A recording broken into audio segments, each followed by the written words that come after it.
Welcome to this tutorial on extension functions best practices in Kotlin. In this video, we'll explore when to use extension functions and understand their appropriate use cases. Extension functions are one of Kotlin's most powerful features, allowing you to write cleaner and more maintainable code. Let's dive in and learn how to use them effectively. Extension functions allow you to add new functionality to existing classes without modifying their original source code. You don't need inheritance or any design patterns. The extended functions appear as member functions when you call them, making your code feel natural and intuitive. However, it's important to understand that these functions are resolved statically at compile time, meaning the function that gets called is determined by the declared type, not the runtime type.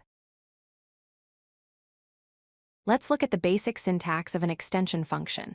To define an extension, you write the keyword fun, followed by the receiver type, which is the class you want to extend. Then you add a dot and the function name.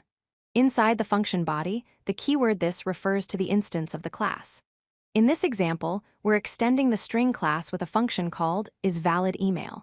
We can then call this function on any string instance, just like it was a built-in method. The usage is straightforward and reads naturally. There are 4 key scenarios where extension functions shine. First, when you need to add utility functions to standard library types like string, int, or list. Second, when working with third-party libraries that you cannot modify directly.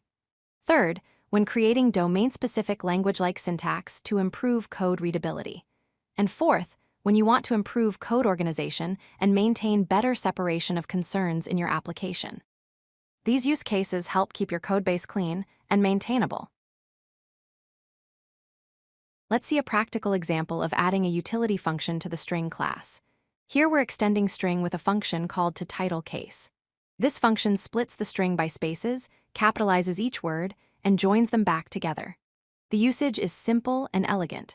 You can call toTitleCase on any string, like hello world, and it returns hello world with each word capitalized. This is much cleaner than writing utility methods in separate helper classes. Extension functions are perfect when you need to enhance third-party libraries.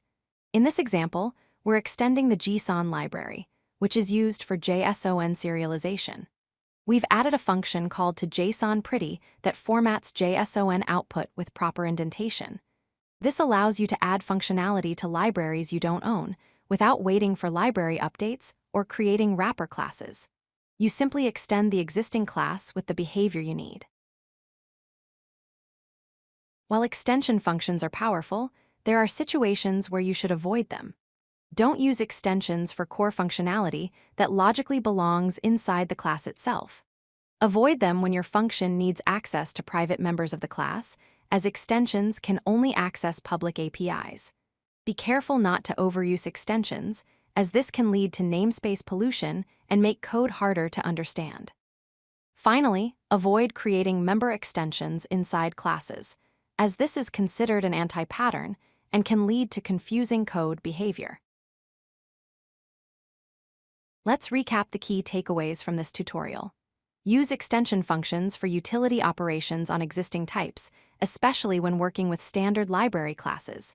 They're perfect for enhancing third-party libraries without modifying their source code. However, avoid using extensions when the functionality is core to the class and should be part of its internal implementation.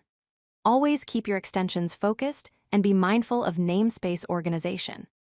By following these best practices, you'll write cleaner, more maintainable Kotlin code. Thanks for watching.